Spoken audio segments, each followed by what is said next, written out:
to complete the list, I would like to present Latvian researcher, Ieva ASTAHOVSKA.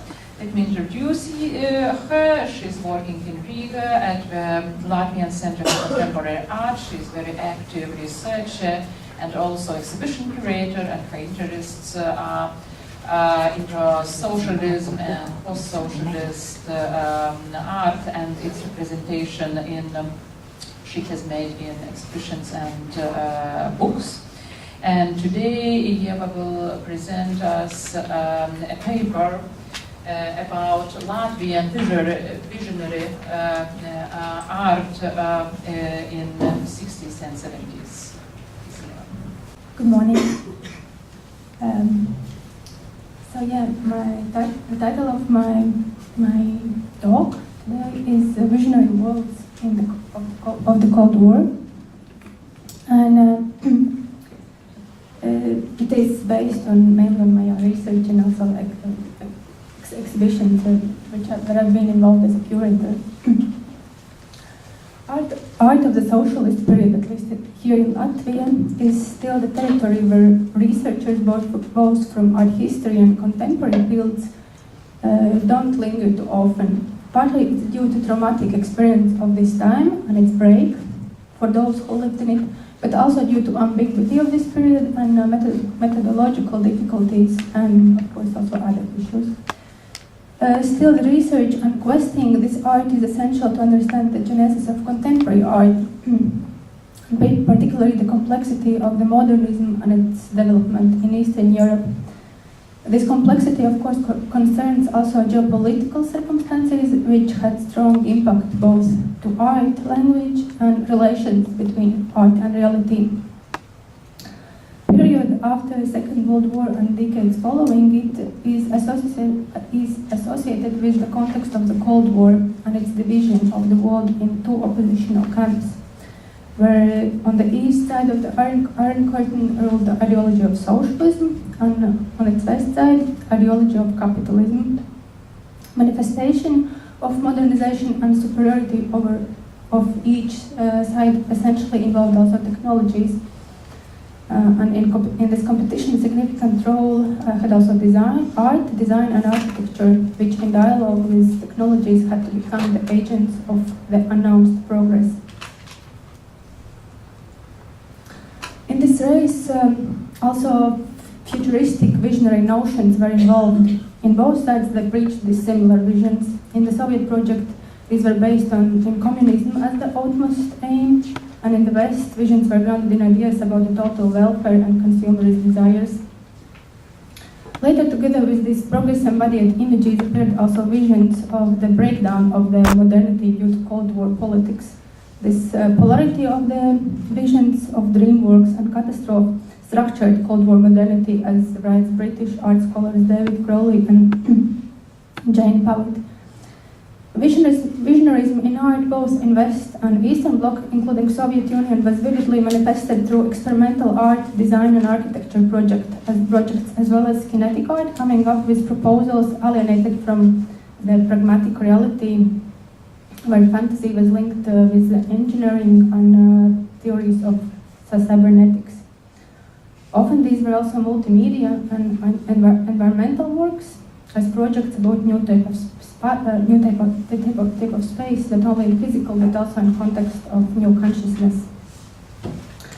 Therefore, illumination of this visionary dimension in my research is an attempt to contextualize modernist and neo-avant-garde art in broader, also geopolitical relations between art and reality, where Cold War context comments also the role of power structures in them. And let me start with a short kind of excursion about this visionary art.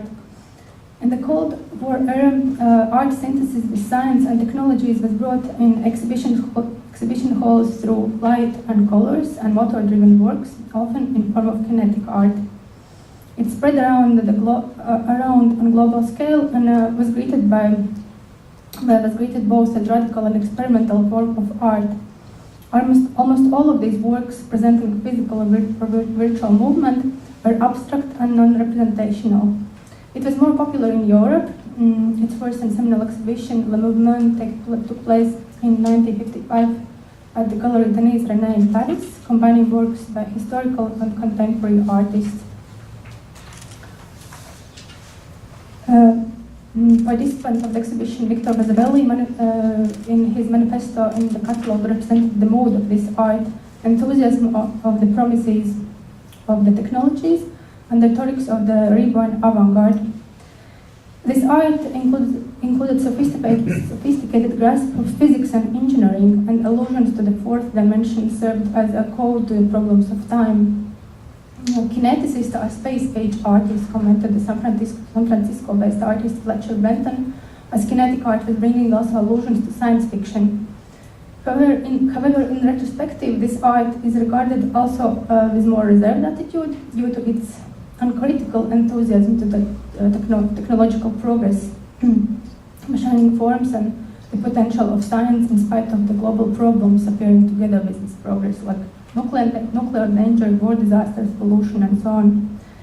Therefore, it was no surprise that after a period of zeal in the 70s and 80s, these visions were supplemented with more complex and more critical notions, conceptual contemplations, and imagination influenced by politics. For instance, visualizing scenarios about the future after catastrophes drawn by the Cold War, hybrids of utopian and dystopian realities, where artificial intelligence and controlled technology is turned world into the chaos. But here I will interrupt this excursion, as if you look on this episode through written art history, it misses quite a substantial part, namely visionary art projects in Eastern Bloc, which create intriguing narrative of neo-avant-garde seen here.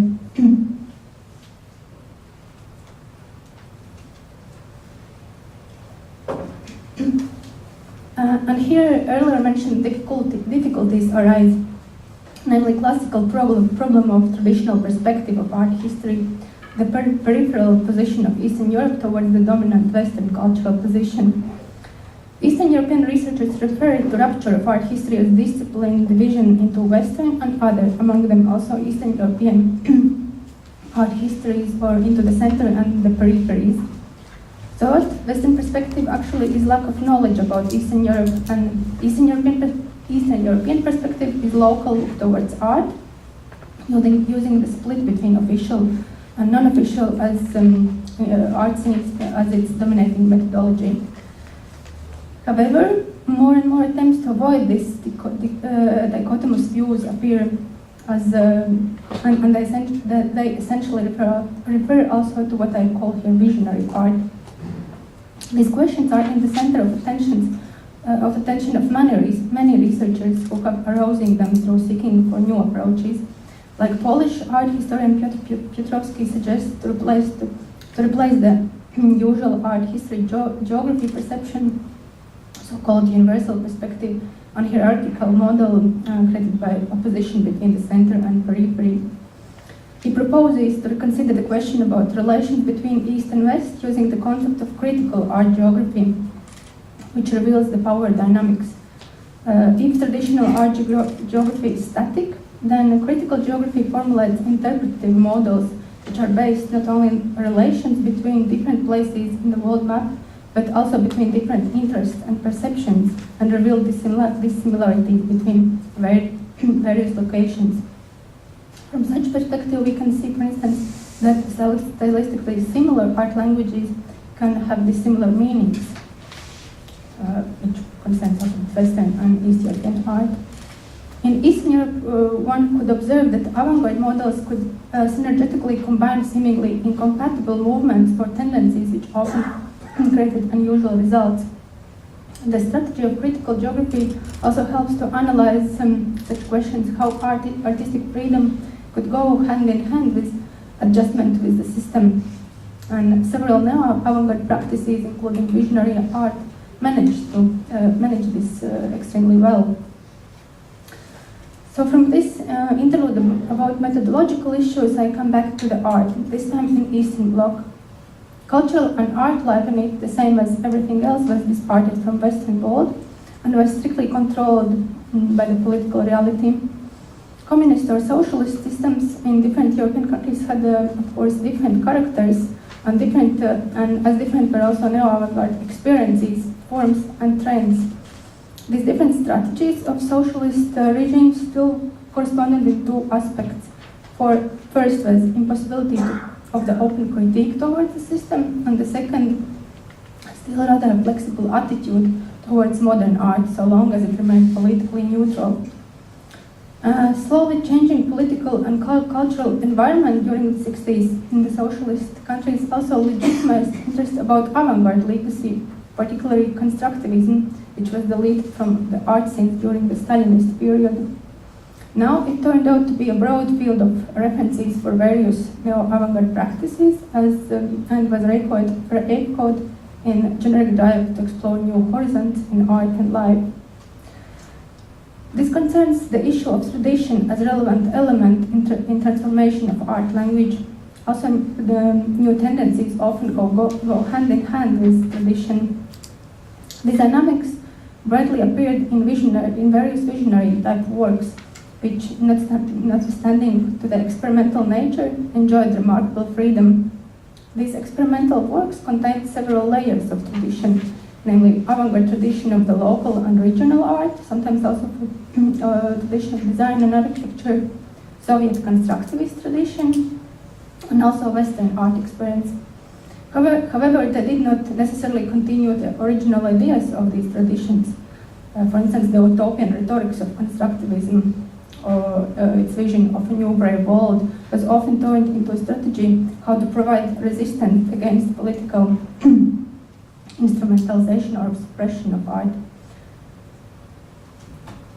Telling example of this was the exhibition series New Tendencies, which took place in Zagreb in the 1960s and 1970s, and was one of the most notable events manifesting neo-avant-garde tendencies of neo-constructivist and kinetic flow. The works exhibited there were expressing positive constructive and epoch-making mood and confidence in potential transformation power of technologies. Rhetoric of this exhibition was Marxist-socialist, and they were criticizing Western consumerism and its market system, including pop art and op art as conscious products of the system. However, this series of exhibition also pretended to form an international art movement with aesthetics kindred to the criticized pop art and op art. Also, in the Soviet Union and Latvia, a significant vector is art of the neo-avant-garde trends was dealing with tradition. Artists and designers, through the works of constructivists, interpreted the avant-garde legacy in contemporary perspective, linking together broader context of design and environmental, kinetic, and visionary art. Neo-avant-garde practices successfully managed to legitimize them in framework of official system, also using its own rhetorics. Bright example is Wrocław Art Symposium and its accompanying exhibition in 1997, which later was appraised as turning point in post for Polish art towards the neo-avant-garde. For instance, painter Henryk Staszewski in this exhibition presented the work Infinite Vertical Composition. It was composition transferred from canvas to the real city space and composed of 9 colored rays of light crossing the sky on the height around 3 kilometers. Although the rays of light against dark sky resembled searchlights and might have raised associations with bombing raids, the press at the time praised the work as a symbol of peace, new order, and safety. The composition, both monumental and ephemeral, referred to the postulates of unlimited scope of art and its progress. Staszewski's work can be interpreted not only as embodiment of visions of the early avant-garde or these traditions mentioned before, but also seen in parallels with works of Western contemporary artists who created public monumental artworks using non-traditional materials like fire, water, light, kinetic effects, and frequently made them in context of public celebrative events. For instance, Otto Piene's Olympic Rainbow in 1972 was an immense flying sculpture which was made to soar over the Olympic Games with 5 polyethylene tubes, each half kilometer long, in a rainbow of colors. But if we come back to the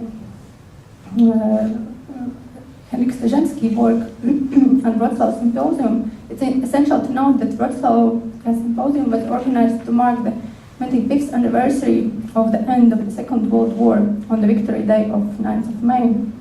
And its organizers followed well thought out strategy. The regime supported avant-garde art projects if they were part of the ideological celebrations and could provide spectacular, extraordinary staging for it.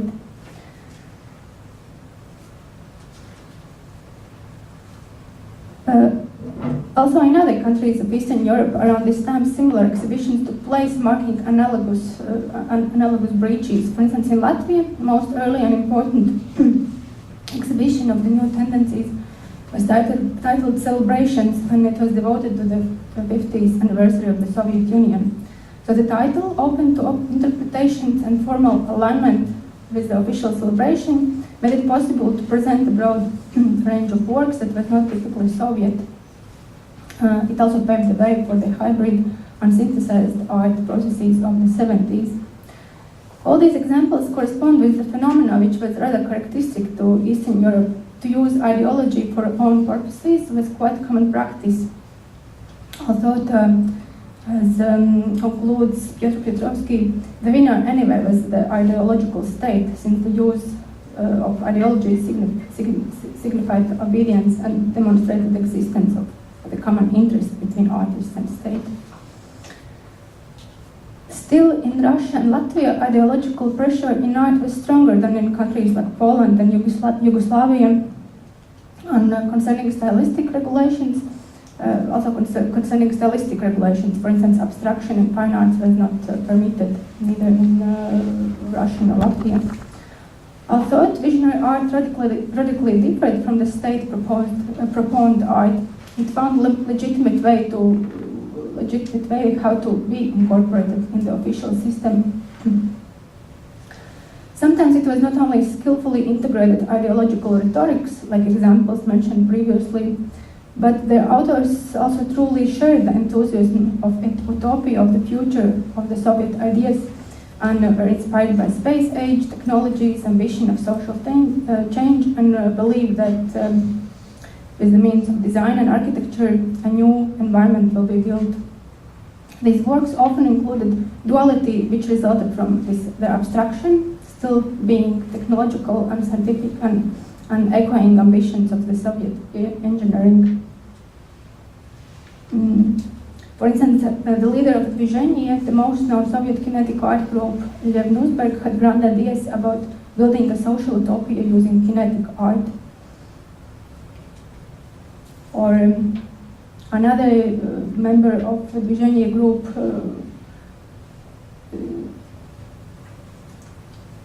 Francisco Infante, his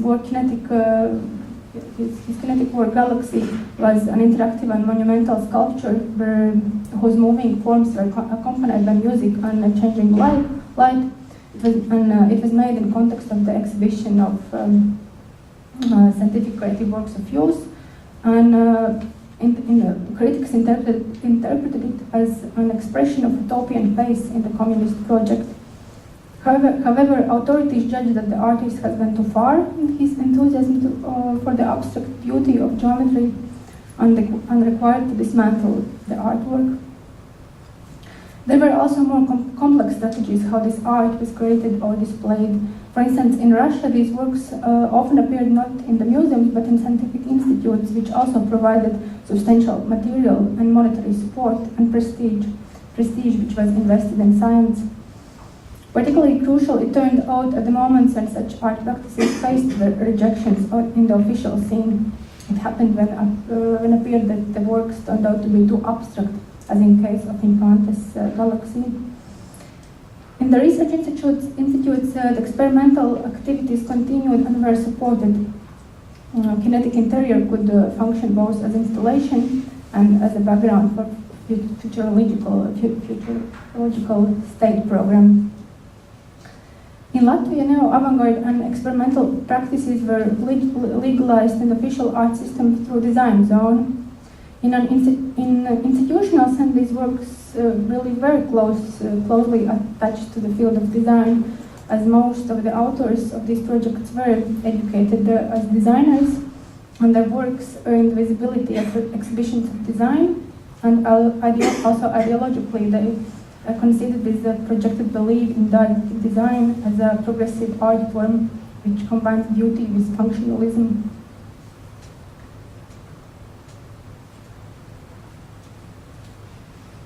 This art also ideally corresponded with the Soviet discourse about interaction between art, science, and technologies, which should lead to the creation of synthetic forms, with the aim that these syntheses condition spiritual needs of society and culture.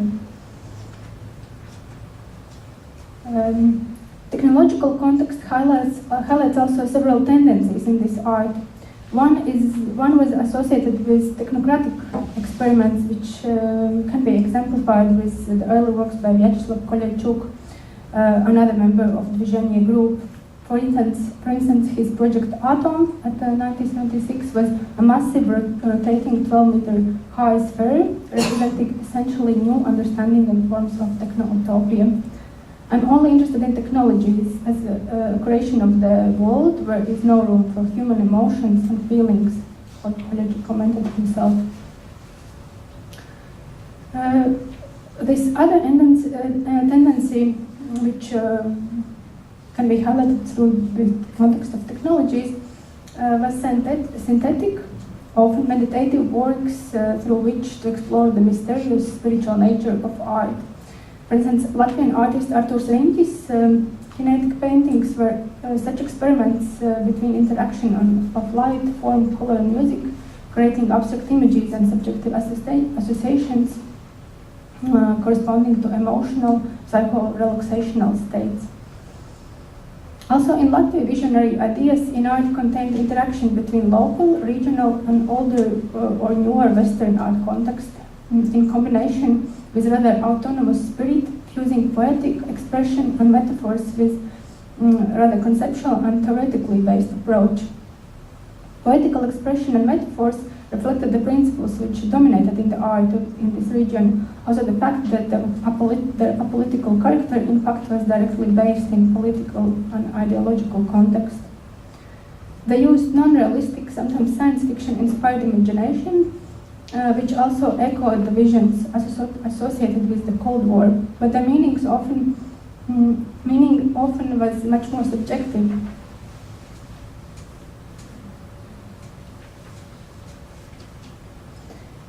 For instance, Valdis Stāms in his photomontages came up with visionary environmental and architectural proposals which put forward unexpected solutions for living space in the city, nature, and even in outer space. There are several examples. They were developed through the motive of his own earlier work, Kinetics for Positron, in whose creation he also used the metaphor of the atom. And also seemingly unrealistic, these proposals contained constructive ideas and multifunctional approach as grand information display over residential districts, light sculptures and as accents orienting the urban space, or moving beyond the limits of reality, artist houses, or of creativity as living capsules in the universe. Creativity Center as space station was actually referring to existential processes on the Earth. The title of the work was Solitude, and as the artist explains himself, it contained rather critical reflection that space race enthusiasm substitutes the dealing with actual, very existential problems on the Earth. Artūrs Riņķis' photomontages with semi-spherical building screens in remote places with wide horizon for experiencing environments, for audio-visual events, varied movements of light, abstract forms and lines would create, according to the artist, an extraordinary world, a new universe. Also, these experiments, although created as flow of fantasy, cohabited with the Soviet ideas about the modernization and discourse of technical aesthetics. However, they managed to use this state-directed framework for their own creative explorations and to fill it with a certain freedom of form and content. Technologies in their works were just means to create the particular environment and images. However, their solutions, real or potential, had the central role. Technological innovations enlivened the imagination. In this sense, also they were true heirs of the techno-utopia of the early constructivist avant-garde, that art, science, and technologies will help to construct an alternative ideal space. These proposals for the contemporary environment in near or distant future embodied contemporary problems, and at the same time they veered away from the real social space.